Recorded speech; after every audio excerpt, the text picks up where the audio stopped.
Fidèles téléspectateurs de Savane TV, bonjour et bienvenue à ce flash d'information. À Kaya, dans le San Matenga, les leaders communautaires ont été sensibilisés à l'importance de s'unir autour des VDP. Initiée par la coordination régionale de la brigade des VDP, la rencontre visait à renforcer la collaboration entre les populations et les VDP dans le cadre de la lutte contre le terrorisme. La rencontre a permis aux chefs coutumiers, leaders religieux, membres de CVD, représentants d'OSC et VDP de connaître les rôles, droits et devoirs des VDP conformément à la loi. Les autorités présentes, dont le capitaine Khalifa Baro et la préfète Solange Kimaminungu, ont appelé à l'unité, au civisme et au renseignement.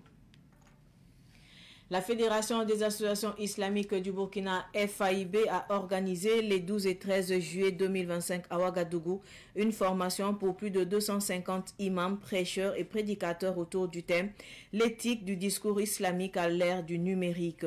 L'objectif était de promouvoir un discours religieux apaisé, respectueux et adapté aux réseaux sociaux dans un contexte de lutte contre les discours extrémistes. Le ministre de la Sécurité, Mamadou Sana, a salué l'initiative appuyée par la brigade de lutte contre la cybercriminalité. À l'issue de la formation, l'élaboration d'un code de conduite pour encadrer la parole religieuse au Burkina Faso est prévue.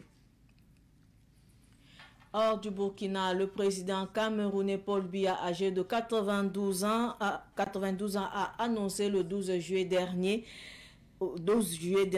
sa candidature à l'élection présidentielle prévue le 12 octobre prochain. Il dit répondre aux appels pressants lancés par les populations des régions du Cameroun ainsi que de la diaspora et ce qui a réaffirmé son engagement en faveur de la sécurité et du bien-être des citoyens. À la tête du pays depuis plus de 42 ans, Paul Biya brigue ainsi un 8e mandat. Au Nigeria, l'ancien président nigérian Mamadou Buhari est décédé hier dimanche 13 juillet 2025 à l'âge de 82 ans dans un hôpital à Londres. Initialement hospitalisé pour un contrôle de routine, son état s'est détérioré, entraînant ainsi son décès. Né en 1942, Mamadou Buhari a dirigé le Nigeria à 2 reprises.